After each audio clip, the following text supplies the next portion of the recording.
These are the stands of Yogi Bear Stadium during a Montclair State fall baseball game. These are the stands of Sprague Field during a Montclair State football game. This is one of the many examples that have led to concern that baseball might be losing today's generation. I mean, I'm obviously biased being a baseball player, and that's been my sport my whole life. I definitely see that the views of some people thinking that, you know, the game of baseball might be on the decline just because of how long it is. And the problem that started was after a time it was going on, there was only one sport you could play, it was baseball at that time. Then volleyball, spring football, other sports, wrestling, they all got bigger, and other kids decided to do those instead of baseball. Well, you know, it's interesting. One of the things we talk about here is baseball is really, you know, if you will, sort of the literary sport. There are all kinds of books and novels written about baseball. And why is that? It's because there's lots of time to tell stories during the game. Baseball is a game where people talk to each other and they engage with one another. It does speak to another time when people communicated that way, perhaps a little more, rather than looking at their phones. They talk to each other. And I think that there are people that recognize that there's something really special and beautiful about that. A big problem with baseball is its nature. It's a slow-paced game with a lot of downtime between each pitch. This is a turnoff for today's society, which prefers immediate and fast-paced action.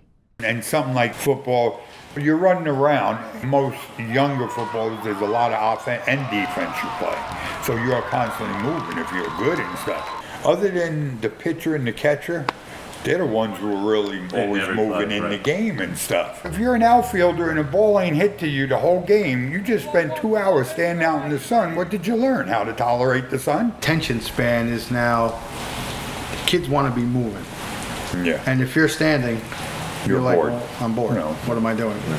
So what is the solution? How can baseball overcome its own nature and become more attractive to today's generation? Well, I think one of the things that baseball has to address, and everybody's aware of this, is the diversity issue. You know, really, it's important to make baseball accessible and inclusive to all communities. I think in particular communities of color, we have a lot of young kids here from Newark, from Patterson. They don't know baseball. They don't watch it. They have no relationship to it. So why would they go to a game?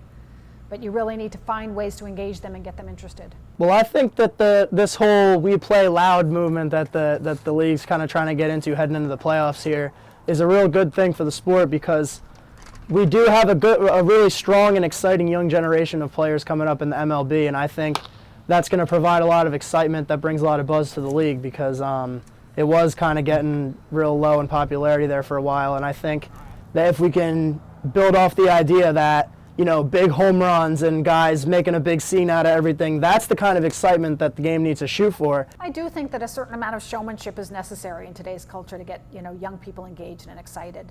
One of the things we talk about a lot when we're teaching about the Negro Leagues, which are celebrating their 100th anniversary next year, is there was a kind of showmanship in the Negro Leagues that you didn't really see in Major League Baseball.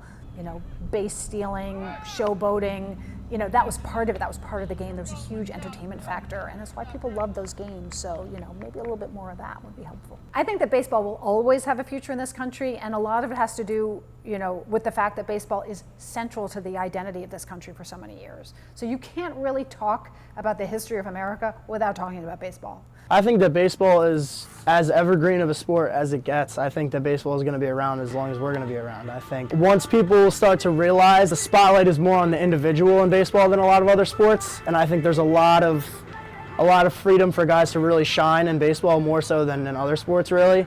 I think that it's going to start to gain more of a resurgence with guys like Tim Anderson here and stuff like that, where people are creating their own star based off of what they're doing at bat, even on a team that's not doing so well. You know, guys can still be hitting 35 home runs and flipping the bat and jogging around the bases and fighting with the guys around the field as they do it. I think once people start to see that there's that opportunity for the spotlight on the individual, I think that baseball will be, you know, remain just as popular as the other sports.